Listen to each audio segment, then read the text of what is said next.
Scarecrow and Mrs. King made a divorced housewife into a Cold War spy for 4 seasons on CBS. 3 of these faces are gone now. One collapsed alone at 52, years after playing the on-screen husband of the show's own leading lady. We begin with the woman whose name carried the whole series, Kate Jackson. Amanda King was a Georgetown mother of 2 boys, a station wagon in the driveway, and a calendar full of carpools, until a stranger at a train platform pressed a package into her hands and pulled her sideways into federal intelligence. Jackson gave her a jittery, thinking-on-her-feet competence that made ordinary viewers believe a suburban mom really could learn to tail a courier and talk her way past a border guard. Half the charm of the show was watching Amanda fumble a cover story and then somehow save the day anyway, a woman improvising her way through a world of professionals who kept underestimating her. And Jackson made that fumbling feel like grace rather than luck. She arrived at the role already famous as Sabrina Duncan, the sharp one among Charlie's Angels, the angel who read the case files while the other 2 ran down alleys in heels, and she had walked away from that hit after 3 seasons on her own terms.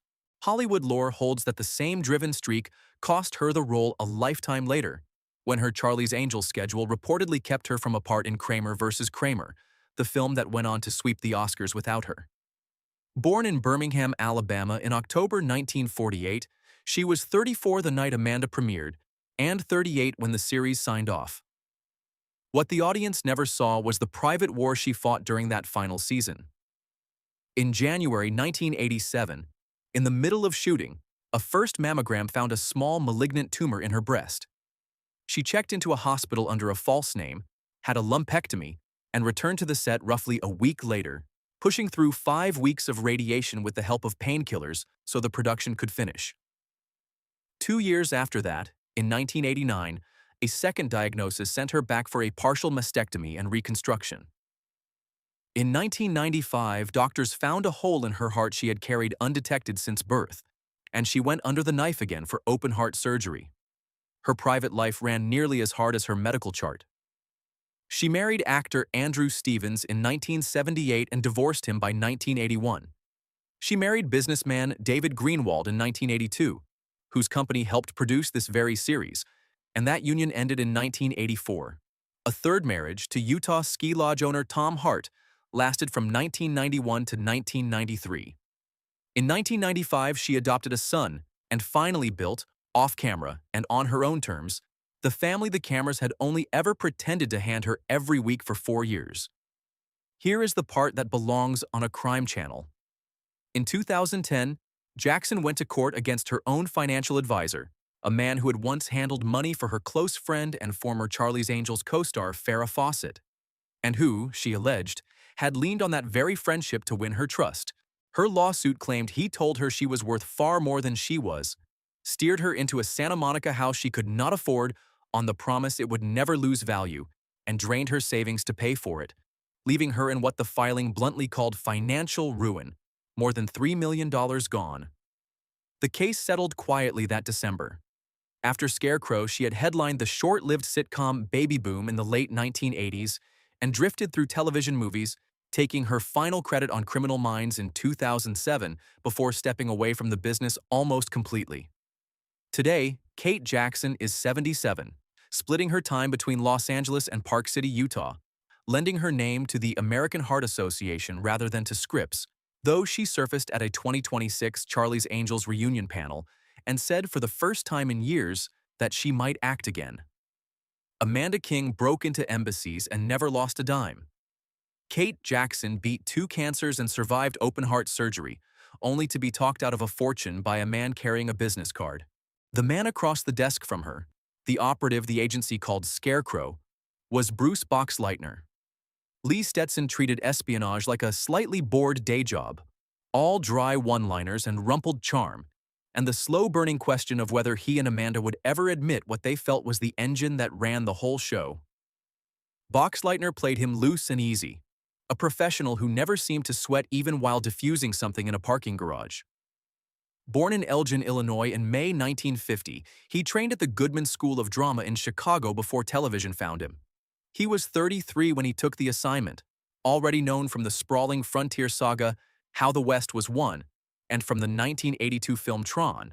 where he wore the glowing suit that a generation of kids never forgot and that he would slip back into nearly 30 years later for Tron. Legacy. His romantic life outlasted any spy plot the writers could invent. He married actress Katherine Holcomb in 1977, a woman he met on How the West Was Won, and together they had two sons, Sam and Lee, both of whom grew up to act. That marriage ended in 1987.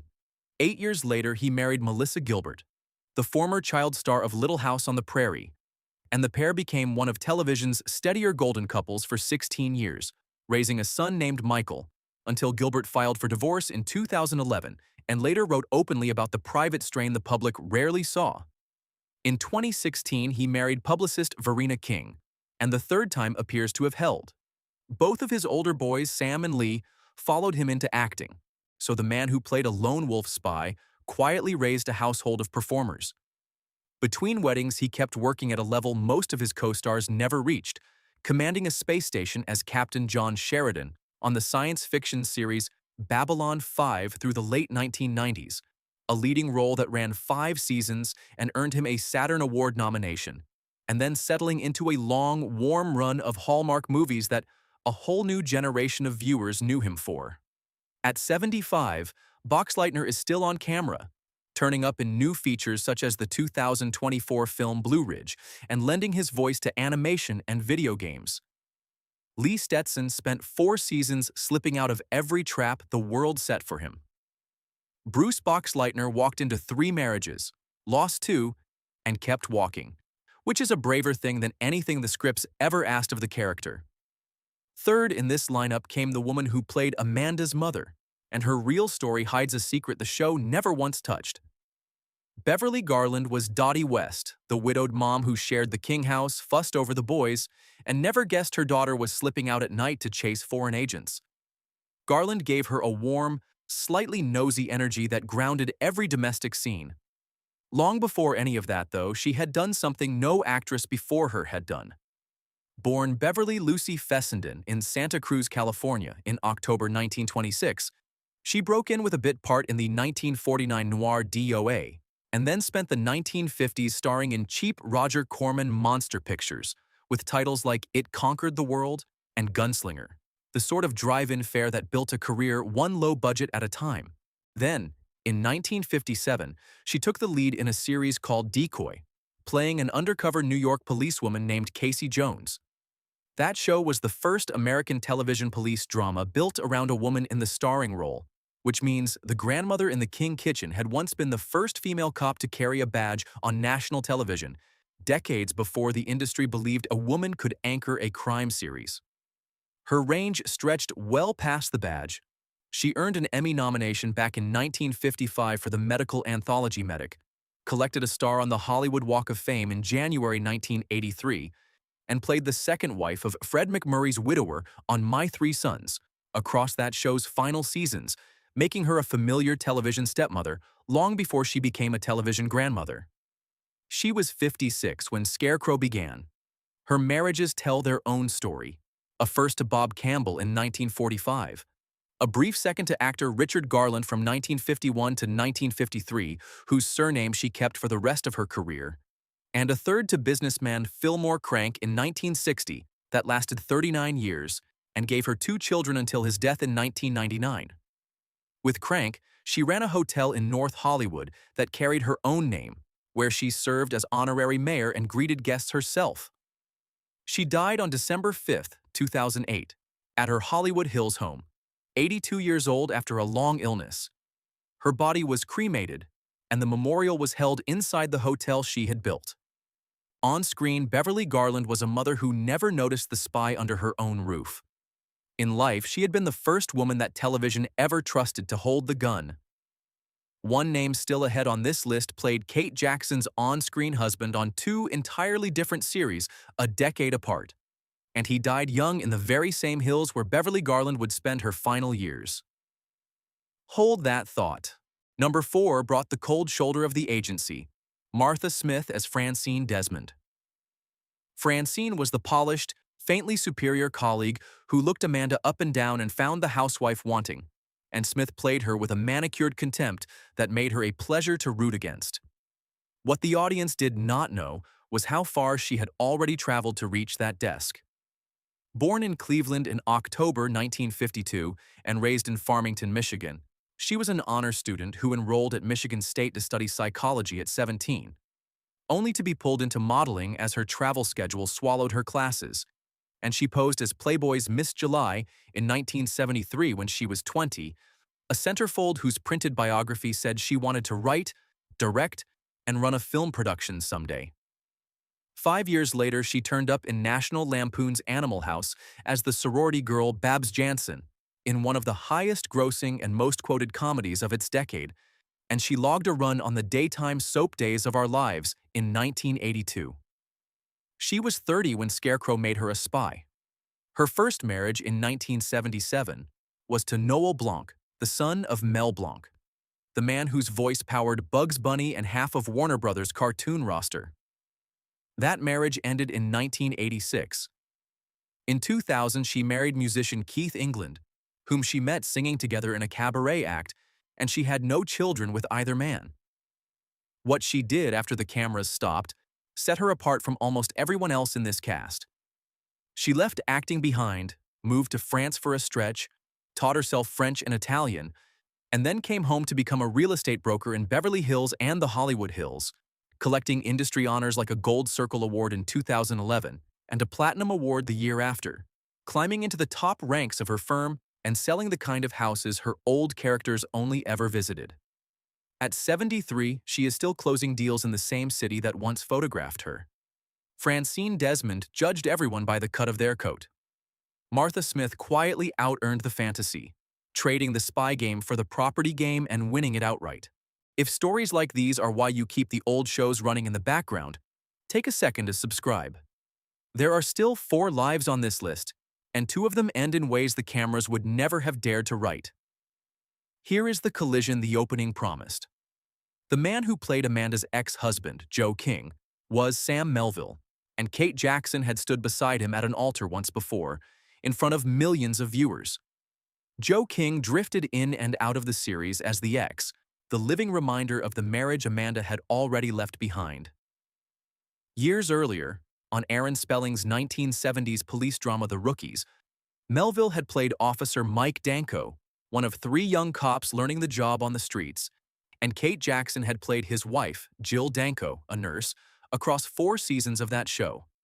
So when she divorced Joe King on Scarecrow, the audience was watching 2 actors dissolve a marriage they had once performed, whole and happy, on another network a decade before.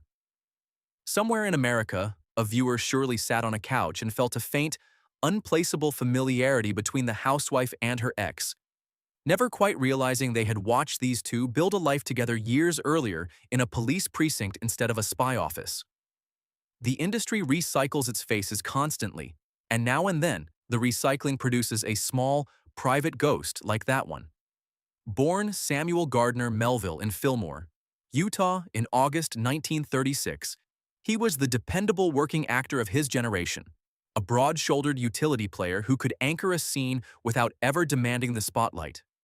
He was the Bear in the 1978 surfing epic Big Wednesday, and before that he had logged guest turns across a wide swath of 1960s and 1970s television, from the science fiction serial The Time Tunnel, to the medical drama Marcus Welby, to the crime anthology Police Story. He married Patricia Ann Horsley in 1960 and divorced in 1963. He married a woman named Annie in 1980, and she was still at his side at the end. That end came fast and young. On March 9, 1989, Melville collapsed at his Hollywood Hills home and died of massive heart failure. He was 52 years old. They laid him to rest at Forest Lawn in the Hollywood Hills, the same range of hills where several of his co-stars would spend their final years. A whole career of steady, reliable work ended in a single morning, with no long illness to warn anyone, no final farewell tour, just a strong man of 52 gone before lunchtime. Joe King was written as the marriage Amanda survived and moved past. Sam Melville was the man who had already been her husband once, in a kinder story. and who left this world at an age when most actors are only hitting their stride. Did you ever catch that Amanda's ex-husband had already played Kate Jackson's husband on an entirely different show? Tell me in the comments whether you noticed it the first time around or whether it took you all these years. Sixth in the family was one of the two boys who made Amanda a mother, Paul Stout as Philip King, the older son. Philip was the sharp-eyed teenager forever half convinced that something strange was going on with Mom, and Stout carried those scenes with an easy, unforced naturalism. Born in Saugus, California in May 1972, he was 11 when the show began, and his work earned him 2 Young Artist Award nominations in 1985 while he was still a schoolboy. By an odd coincidence, he shares a birthday, the 12th of May, with the very man who played the spy his mother kept sneaking off to help. When the series ended, he did what a surprising number of child actors do and stepped off the path entirely, closing out a short resume that had put him beside a genuine television star at an age when most kids are memorizing multiplication tables. He grew up into a graphic designer, a writer, a poet, and a filmmaker, building a creative life well outside the frame of any camera pointed at him, the kind of second act that never trades on the first. At 53, he still surfaces at fan gatherings, sitting behind a table at events like the Hollywood Show, signing photographs of a boy who once shared a fictional kitchen with a secret agent for grown adults who remember watching him on Monday nights.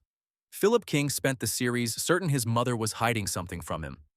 Paul Stout grew up and hid himself instead, trading the spotlight for a quieter kind of making.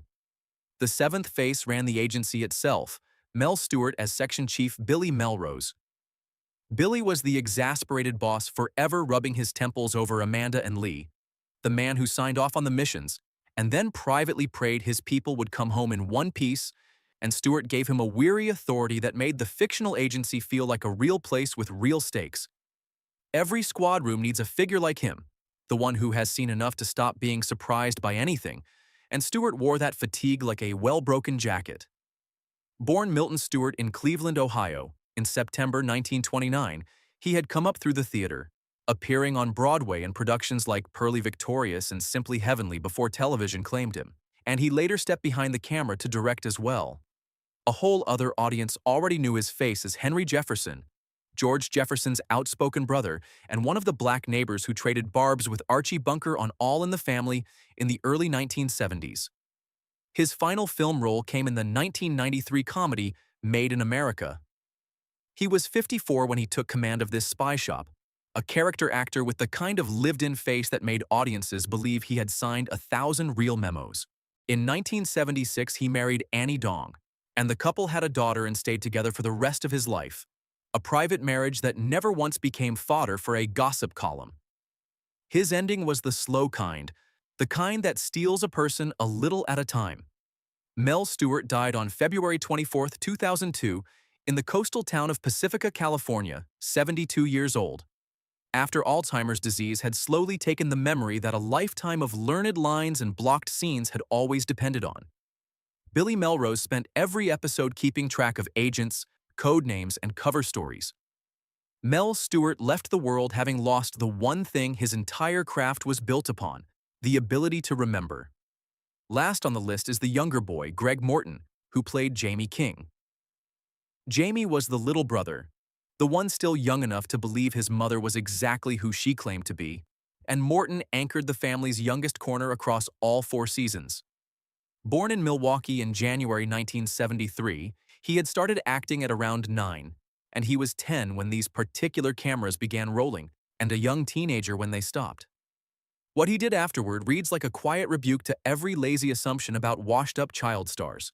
Beyond a single television movie credit in 1985, There Were Times, Dear, he left performing almost entirely. He earned a doctorate in psychology and a master's degree in industrial and organizational psychology, along with a fine arts degree in visual communications, then reinvented himself as an adventure novelist, an outdoor filmmaker, a motivational writer, and the host of a podcast and a web series called The Micro Adventures, working alongside his wife Sandra, whom he married in 1996. He and Sandra now run their creative ventures together, and he speaks and writes about pushing past the limits people assume for themselves, A message that lands a little harder coming from a man Hollywood might have filed away as a former child actor. At 53, he is arguably the most formally educated person this entire cast ever produced. Jamie King was written as the innocent one, the child who never suspected a thing about the woman raising him. Greg Morton grew up to study exactly how people hide and reveal themselves, which is one more twist than the show ever handed him. 4 seasons, 1 station wagon, 8 faces, 3 now rest in California ground. The rest still answer to names no assignment ever gave them.